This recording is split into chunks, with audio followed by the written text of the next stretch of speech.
इतिहास के पन्नों में कुछ हादसे ऐसे हो चुके हैं जिसको सुनने के बाद हादसा बिल्कुल सीधा और सिंपल लगता है, बिल्कुल एक आईने की तरह, लेकिन उस केस को सॉल्व करना उतना ही मुश्किल।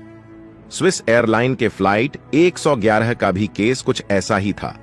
यह केस इतना पेचीदा बन गया था कि इसे सॉल्व करने के लिए करीब 350 इन्वेस्टिगेटर को काम पर लगाया गया और करीब 5 साल के मेहनत के बाद आखिरकार इस केस को सॉल्व कर दिया गया। तो आइए जानते हैं इस पूरे कहानी के बारे में।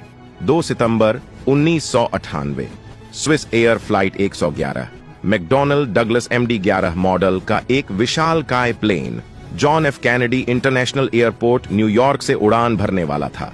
इस प्लेन को 8 घंटे का सफर करके अटलांटिक सागर के ऊपर से होते हुए स्विट्जरलैंड के जेनेवा एयरपोर्ट पर लैंड करना था। इस प्लेन में 215 पैसेंजर, 14 क्रू मेंबर के साथ कुल 229 लोग सवार होने वाले थे। इस प्लेन को 241 सीटों के साथ कॉन्फ़िगर किया गया था। प्लेन को 49 वर्षीय कप्तान URS जिमरम उड़ाने वाले थे और इनके पास करीब 11,800 घंटे का फ्लाइंग एक्सपीरियंस था। वही 36 वर्षीय फर्स्ट ऑफिसर के तौर पर स्टीफन लो पायलट का साथ दे रहे थे और इनके पास भी 4,800 घंटे का फ्लाइंग एक्सपीरियंस था। स्विस एयरलाइन को ज्वाइन करने से पहले दोनों ही पायलट स्विस एयरफोर्स में पायलट रह चुके थे। पायलट प्लेन का टंकी फुल करा लेता है क्योंकि इस प्लेन को बिना रुके 8 घंटे का सफर करना था। फाइनली स्विस फ्लाइट 111 8:11 पर जॉन एफ कैनेडी एयरपोर्ट से उड़ान भरा। उड़ान के बाद प्लेन कुछ ही मिनट में वह अपने हाई एल्टीट्यूड हाइट पर पहुंच गया। फिर तभी अचानक इस प्लेन का रेडियो कम्युनिकेशन अचानक बंद हो गया। पर इसकी जांच करने के बाद यह पता चला कि यह गलत ट्यूनिंग की वजह से हुआ था। अब क्योंकि यह इतना बड़ा प्रॉब्लम नहीं था, इसलिए फ्लाइट 111 अपने मंजिल की ओर नॉर्मली फ्लाई करता रहा। उड़ान के करीब 52 मिनट बाद जब यह प्लेन यार माउथ के ऊपर से होते हुए फ्लाई कर रहा था, तभी फ्लाइट क्रू ने देखा कि प्लेन के अंदर कहीं से स्मोक आने लगा है। धुएं के साथ साथ किसी चीज का जलने का भी स्मेल आ रहा था। पर जब फ्लाइट क्रू ने इसे चेक किया तो पता चला यह धुआं एयर कंडीशनर से आ रहा था। पर क्योंकि यह धुआं बहुत ही कम मात्रा में था, इसीलिए पायलट ने इस पर ज्यादा ध्यान नहीं दिया। लेकिन इसके ठीक 4 मिनट बाद धुआं आप प्लेन के अंदर काफी तेजी से भरने लगा। महज कुछ ही सेकंड में कॉकपिट में चारों तरफ बस धुआं ही धुआं दिखने लगा। ये देखकर पायलट को एहसास होने लगा कि जरूर प्लेन में कुछ तो खराब हुआ है। इसलिए पायलट ने तुरंत ही ATC को अर्जेंट कॉल कर दिया। अब ATC को तो यह समझ में आ गया था कि फ्लाइट 111 किसी मुसीबत में पड़ गया है, लेकिन उधर पायलट की तरफ से कोई भी इमरजेंसी डिक्लेयर नहीं किया गया था। इसलिए ATC फ्लाइट 111 के साथ लगातार बातचीत करने लगा और समय समय पर पायलट को गाइड करने लगा। उधर प्लेन के कॉकपिट में धुआं अब इतना बढ़ चुका था कि पायलट को कॉकपिट में इंस्ट्रूमेंट भी ठीक से दिखाई नहीं दे रहा था। साथ ही धुएं के साथ साथ कॉकपिट में गर्मी भी काफी बढ़ने लगी। प्लेन की यह हालत देखकर पायलट को एहसास हो गया कि अब इस प्लेन को जेनेवा एयरपोर्ट तक ले जाना पॉसिबल नहीं है। इसलिए पायलट ने ATC से इस एयरप्लेन को नजदीकी एयरपोर्ट बेस्टोन इंटरनेशनल एयरपोर्ट के लिए इमरजेंसी लैंडिंग की परमिशन मांगी। पर क्योंकि यह एयरपोर्ट इस प्लेन के करंट लोकेशन से 433 किलोमीटर दूर था, इसलिए ATC ने पायलट से कहा कि 433 किलोमीटर दूर जाने से अच्छा है कि आप बिल्कुल पास के ही हैलिफैक्स इंटरनेशनल एयरपोर्ट पर इस प्लेन को लैंड करा दो, क्योंकि यह एयरपोर्ट सिर्फ 122 किलोमीटर ही दूर है। ATC का यह डिसीजन मेरे हिसाब से तो बिल्कुल सही डिसीजन था। अब फ्लाइट 111 नजदीकी एयरपोर्ट हैलिफैक्स इंटरनेशनल एयरपोर्ट की ओर निकल पड़ा। पर तभी एक और मुसीबत पायलट के सामने आ गया। यह प्लेन एयरपोर्ट के काफी नजदीक आ गया था। अब एयरपोर्ट से यह प्लेन सिर्फ 55 किलोमीटर दूर था, लेकिन यह प्लेन अभी भी करीब 21,000 किलोमीटर के एल्टीट्यूड पर फ्लाई कर रहा था। अब इतनी कम डिस्टेंस से प्लेन के ग्लाइड स्लोप को मेंटेन करना और रनवे से अलाइन करना बिल्कुल भी पॉसिबल नहीं था। ऊपर से यह प्लेन अभी अभी उड़ान भरा था। प्लेन के फ्यूल टैंक में लाखों गैलन फ्यूल भरा पड़ा था। और आपकी जानकारी के लिए बता दूं कि कोई भी प्लेन भारी वजन के साथ आसानी से तो उड़ान भर सकता है, लेकिन उतने ही वजन के साथ कोई भी प्लेन सुरक्षित लैंड नहीं कर सकता है। और अगर जोर जबरदस्ती प्लेन को लैंडिंग करने का कोशिश किया तो ऐसी कंडीशन में प्लेन का लैंडिंग गियर डैमेज भी हो सकता है। ये फिर प्लेन का विंग्स भी डैमेज हो सकता है और प्लेन में भीषण आग लगने की संभावना भी बढ़ सकती है। अब इस तरह की अनहोनी को टालने के लिए एटीसी ने पायलट से कहा कि आप अपने प्लेन को एयरपोर्ट से कुछ दूरी पर लेकर जाओ ताकि आप हवा में ही प्लेन का फ्यूल डंप कर सके। इससे प्लेन का वजन कम होने वाला था और एयरप्लेन का एल्टीट्यूड भी कम हो सकता था, जिससे यह प्लेन आसानी से रनवे पर लैंड कर सकता था। फ्लाइट 111 फ्यूल को डंप करने के लिए, यानी कि हवा में ही फ्यूल को नीचे फेंक देने के लिए निकल पड़ा। इससे पायलट को प्लेन में लगी आग के सोर्स के बारे में पता लगाने के लिए भी कुछ हद तक समय मिलने वाला था। इसलिए पायलट ने प्लेन के मैनुअल में चेक करना शुरू कर दिया कि प्लेन में लगे आग के सोर्स का कोई भी पता नहीं चलता है, तो ऐसे में क्या करना चाहिए। और प्लेन के मैनुअल में यह लिखा था कि अगर प्लेन में लगी आग के सोर्स के बारे में कुछ भी पता नहीं चलता है, तो ऐसी कंडीशन में प्लेन के केबिन में और कॉकपिट में पावर सप्लाई बंद करे, वही कॉकपिट के कुछ इंपॉर्टेंट इंस्ट्रूमेंट को छोड़कर बाकी सभी इंस्ट्रूमेंट को बंद करे। और पायलट ने भी ठीक ऐसा ही किया, लेकिन पायलट का यह डिसीजन यहां पर सही साबित नहीं हुआ। अब तक प्लेन के केबिन में और कॉकपिट में एयर कंडीशनिंग वर्किंग में था, इसलिए प्लेन के केबिन में और कॉकपिट में लगे फैन और एयर कंडीशनर के वजह से एयर रिसर्कुलेटिंग हो रहा था। लेकिन जैसे ही पायलट ने इलेक्ट्रिसिटी को बंद किया, तभी एयर का रिसर्कुलेटिंग भी बंद हो गया। इससे केबिन में लगी आग अब तेजी से कॉकपिट की तरफ बढ़ने लगी। यह आग इतनी भयानक थी कि अब दोनों के दोनों पायलट इस आग में जिंदा जलने लगे। पूरा का पूरा प्लेन और इस पूरे प्लेन में सवार 229 लोग अब धू धू करके जलने लगे।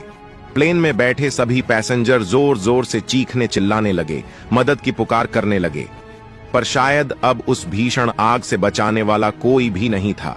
ऐसा लग रहा था कि प्लेन में सवार 229 लोगों के किस्मत में मौत ही लिखा है।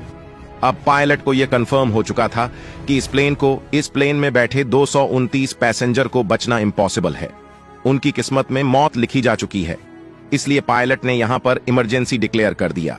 पायलट की ओर से कुछ आखिरी शब्द एटीसी ने सुना, and we are declaring emergency now Swiss Air 111 mayday mayday मेडे।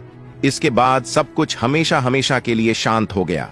अचानक से यह प्लेन एटीसी के रडार से गायब हो गया। उधर एटीसी बार बार कांटेक्ट करने लगा इस प्लेन से संपर्क करने की, पर अफसोस इसका कोई फायदा नहीं हुआ। स्विस एयर फ्लाइट 111 300 किलोमीटर की रफ्तार से सीधा अटलांटिक महासागर से जा टकराया था।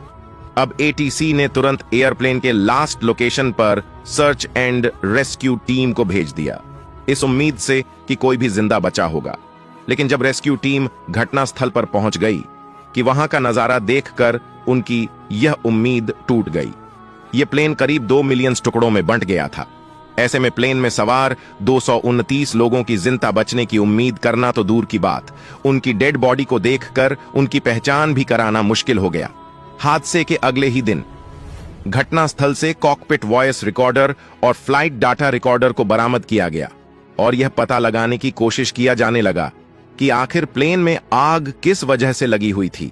लेकिन प्लेन के ब्लैक बॉक्स को डिकोड करने के बाद भी इन्वेस्टिगेटर टीम को कुछ खास इंफॉर्मेशन नहीं मिला। इसलिए इन्वेस्टिगेटर टीम ने प्लेन के सारे टुकड़ों को इकट्ठा करके उन्हें जोड़ने की कोशिश किया ताकि यह पता लगाया जा सके कि आखिर यह आग की शुरुआत कहां से हुई थी। लेकिन इस काम के लिए काफी समय लगने वाला था, क्योंकि समुद्र के गहराई से प्लेन का मालवा निकालना कोई आसान बात नहीं थी। इसीलिए यहां पर 350 इन्वेस्टिगेटर को नियुक्त किया गया ताकि जल्द से जल्द इस हादसे का पता लगाया जा सके। और फाइनली करीब 5 साल के कड़ी मेहनत के बाद इन्वेस्टिगेटर की टीम ने एक फाइनल रिपोर्ट को जारी किया। तो चलिए देखते हैं इस फाइनल रिपोर्ट के बारे में। इस केस स्टडी की शुरुआत करते हैं उड़ान की 52 मिनट बाद से, जब यह प्लेन बड़े ही मजे से अपने मंजिल की ओर तेजी से बढ़ रहा था। और तभी से इस प्लेन पर एक के बाद एक मुसीबत आना शुरू हो गया था।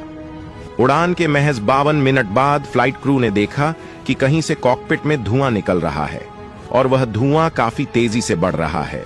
और इसके बारे में फ्लाइट क्रू ने पायलट से भी बताया था। और तभी पायलट ने एटीसी से इमरजेंसी कॉल किया था। लेकिन पायलट ने यह कॉल सिर्फ प्लेन में आई मुसीबत के बारे में इमरजेंसी कॉल किया था, न कि कोई मे डे कॉल। पायलट ने अब तक कोई भी इमरजेंसी डिक्लेयर नहीं किया था।